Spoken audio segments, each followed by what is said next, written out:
श्रद्धालुओं से अपील की गई है कि यात्रा से 2 दिन पहले भक्त यहां पहुंचे ताकि किसी भी तरह की असमंजस की स्थिति पैदा ना हो। को बाबा अमरनाथ की यात्रा की शुरुआत होने वाली है और 2 जुलाई को यही यात्री निवास भवन से एलजी मनोज सिन्हा ऑफिशियली इसको फ्लैग ऑफ करेंगे। अभी मैं जहां मौजूद हूं ये यात्री निवास भवन के बाहर का इलाका है और आपको बता दूंगा कि ये जो लंबी लंबी आप देख सकते हैं पंक्तियां बनाई गई हैं, यहाँ पे शेड्स लगाए गए हैं। ये इसलिए लगाए गए हैं कि किसी तरह की असमंजस की स्थिति पैदा ना हो, क्योंकि उम्मीद यही है काफी संख्या में श्रद्धालु इस दफा बाबा भोलेनाथ के दर्शनों के लिए पहुंचने वाले हैं और जिसके लिए वो यात्री निवास जम्मू में पहुंचेंगे। और आप देख सकते हैं कि इन्हीं पंक्तियों से होते हुए जब वो आएंगे तो आगे चलते हुए उनको यहाँ पे सबसे पहले रोका जाएगा और यहाँ पे उनकी फ्रिस्किंग की जाएगी। आप सामने देख सकते हैं कि यहाँ पे जो शेड लगाए गए हैं ये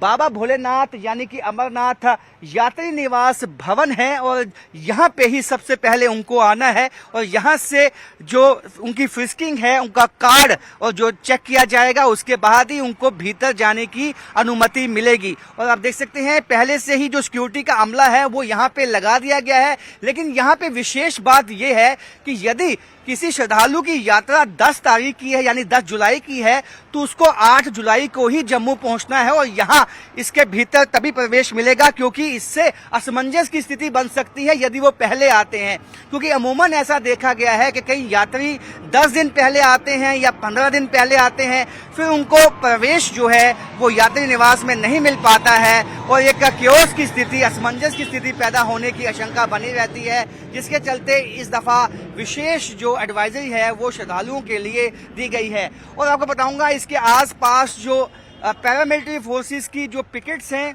उनको एस्टैब्लिश कर दिया गया है, उनको यहाँ पे बना दिया गया है और उसके साथ साथ ये समूचा इलाका जो है ये छावनी में तब्दील कर दिया गया है। आप देख सकते हैं कि पैरामिलिट्री फोर्सेस जो सीआरपीएफ के जवान हैं वो तैनात कर दिए गए हैं। अब यहाँ यात्री निवास में प्रवेश करना हर किसी के लिए संभव नहीं होगा, क्योंकि 9 अगस्त तक यात्रा चलनी है और उससे पहले तमाम जो प्रतिबंध हैं जो आम लोगों के लिए वो यहाँ पे लगा दिए गए हैं। मकसद ये है कि जो श्रद्धालु हैं उनकी जो सुरक्षा है उसको सुनिश्चित बनाना है और उसके लिए जो प्रतिबंध लगाए हैं उसके लिए लोगों से भी आह्वान किया गया है कि वो उनकी पालना करें, जो सिक्योरिटी फोर्सेस हैं उनका सहयोग करें, तभी हम यात्रा को सुगम बना सकते हैं, आसान बना सकते हैं। श्रद्धालुओं के लिए एक अच्छी यात्रा जो है ये साबित होगी, क्योंकि ये यात्रा इस साल बहुत ही अहम होने वाली है। सिक्योरिटी के खास इंतजाम इस यात्रा में किए जाने हैं, क्योंकि पहलगाम की घटना के बाद ये यात्रा ऐसी सबसे बड़ी यात्रा है